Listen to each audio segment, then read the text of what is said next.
आताच्या घडीची एक मोठी बातमी समोर येते। शेख हसीना भारतामध्ये दाखल झाल्याचं समजतंय।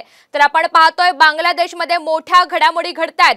आपल्या पंतप्रधान पदाचा राजीनामा दिल्याची माहिती सूत्रांच्या हवाल्याने मिळालेली होती आणि त्यानंतरची एक मोठी घडामोड, शेख हसीना आता भारतामध्ये दाखल झालेल्या आहेत। अतिशय मोठी बातमी म्हणावी लागेल। आपण पाहतोय गेल्या काही दिवसांपासून बांगलादेशात हिंसाचार हा उफाळून आलेला आहे।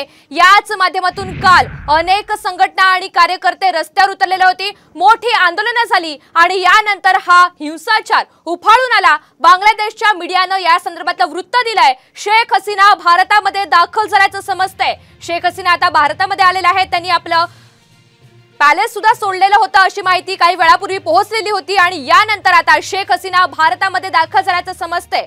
त्रिपुरातील अगरताळ्यामध्ये त्यांचं वास्तव्य होतं, मात्र आता शेख हसीना भारतामध्ये दाखल झालेले आहेत। बांगलादेशच्या मीडियाने या संदर्भातलं वृत्त दिलेलं आहे। पंतप्रधान शेख हसीना यांच्या राजीनाम्याची मागणी करण्यासाठी काही नागरिकांनी काल आंदोलन केलेलं होतं, जोरदार घोषणाबाजी केलेली होती, मात्र त्याचं कुठेतरी रूपांतर हे हिंसाचारामध्ये झालं आणि मोठ्या घडामोडींना वेग आला। आता आपण पाहतोय त्रिपुरामध्ये शेख हसीना दाखल झाल्यात।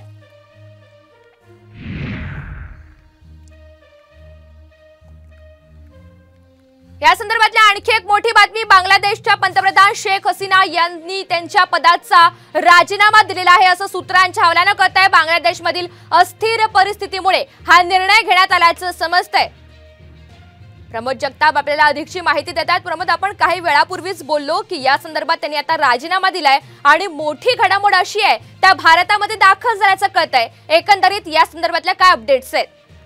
ऋतुजा, ही बातमी जी आहे ती बांगलादेशच्या मीडियाच्या हवालेने आलेली आहे। बांगलादेशच्या मीडियाचं असं म्हणणं आहे की शेख हसीना यांनी ढाका सोडल्यानंतर त्या भारतामध्ये गेल्याची शक्यता वर्तवली जाते। असं असू शकतं, त्या भारतामध्ये येऊ शकतं। त्याचं कारण असे ऋतुजा की भारतासोबतचे शेख हसीना यांचे संबंध जे आहेत ते खूप चांगल्या असल्याचं आपल्याला बघायला मिळालं होतं। काही दिवसांपूर्वी जेव्हा पंतप्रधान नरेंद्र मोदींनी जेव्हा पंतप्रधान पदाची शपथ घेतली होती, त्या कार्यक्रमाला देखील हसीना ज्या आहेत त्या भारतामध्ये आल्या होत्या आणि अनेक वेळा इथून मागे पण भारत आणि बांगलादेश यांचे जे संबंध आहेत, आंतरराष्ट्रीय संबंध जे आहेत ते देखील चांगले असल्याचं आपल्याला बघायला मिळालं होतं। त्याच पार्श्वभूमीवरती शेख हसीना या बांगलादेशमधून व ढाक्यामधून भारतामध्ये आले आहेत अशा पद्धतीचं बातम्या ज्या आहेत त्या मीडियाने दिलेल्या आहेत। अर्थात यावरती शिक्कामोर्तब जे आहे ते अद्यापपर्यंत झालेलं नाही।